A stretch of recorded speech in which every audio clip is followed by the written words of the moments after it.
Hi, I'm William Devane, and I see the world in financial crisis, with trillions of deficits, political upheaval, and unstable governments trying to print their way out of money troubles. I've become very concerned, and that's why I buy gold every chance I get. I even like the feel of gold.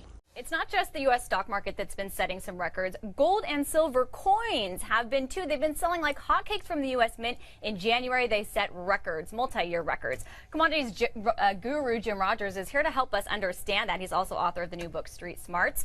Mr. Rogers.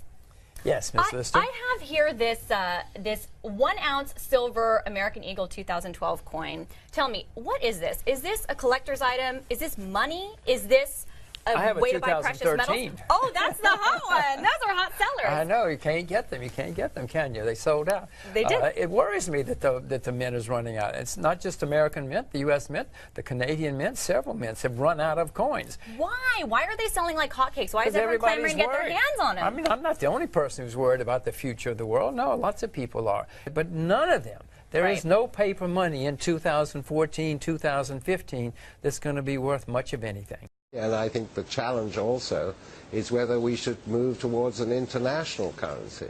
It's impossible to predict the time when confidence will be lost, but it can come quickly. Resorting to buying other paper currencies will not be of much help. When the dollar crashes, most likely the purchasing power of all currencies, since all currencies hold dollars as a reserve, will go down as well. This means that dollars and other currencies will go into buying consumer items, precious metals, and other physical properties. Consumer prices will soar, as well as interest rates. The central bank will lose control, and the more they inflate, the worse the confidence becomes. The interest rates will respond to these efforts by rising sharply. If the Fed tries to reverse the run on the dollar, interest rates will also soar, and the pain on the American citizens will be of such proportion that political chaos will result. Either scenario leads to political and social chaos, the third event, and the most dangerous.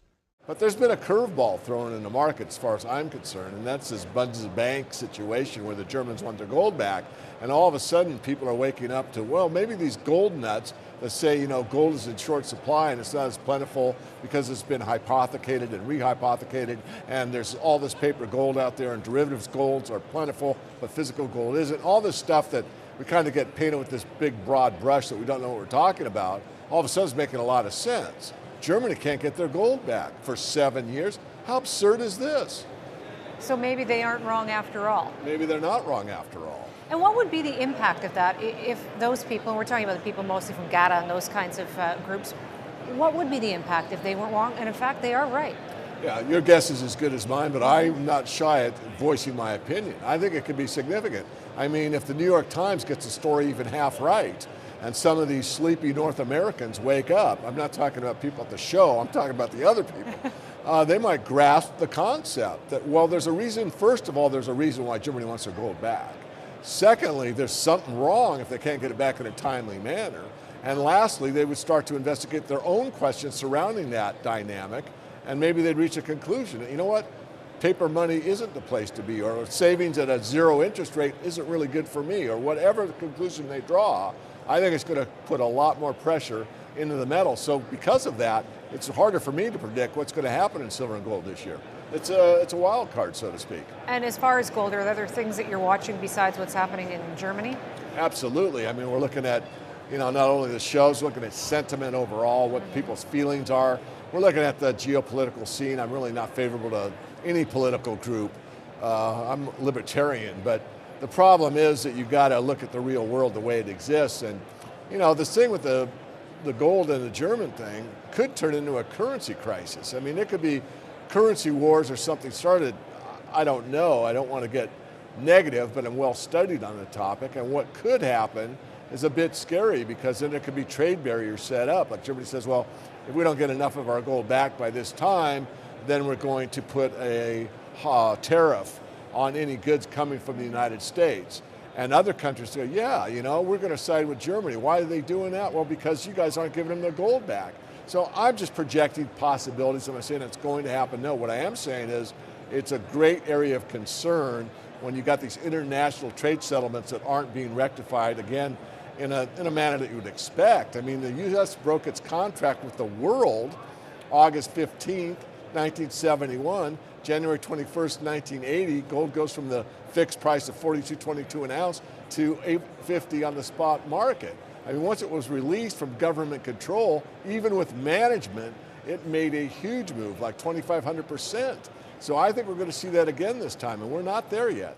If the problem that's grinding the economy to a halt is too much debt, and if nobody in the government, in either party, is looking at solving the debt problem, then the answer is it's going to go into a depression as far as the eye can see. And so we're going to have a massive, massive recession, or let's call it a depression, while the economy rebalances away from a service sector economy towards a good producing economy, away from a borrow and spend economy to a save and produce economy. That's what we need to do. We can't get from where we are to where we need to be without a severe depression. And now you're going to see some bad numbers start to come out. And you're already seeing that today. People are saying, wait a minute, the numbers aren't as good. You know, they're putting hundreds of billions of dollars into the economy, and the economy still is not very good. The real jobless rate, if you look at the real rate, it's 17% to 18%. It's 17% to 18%. And maybe even, depending on the way you want to calculate it, substantially higher than that, not 9.4%. But what's happening is they put a lot of money out, trillions of dollars. I mean, just if you look at the amount of money that they've put out over the last 3 or 4 years, it's unbelievable. Now, in some cases, they're going to get their money back. In other cases, they're not. But to do what they've been doing recently is absolute insanity, because what it's doing is really killing the dollar.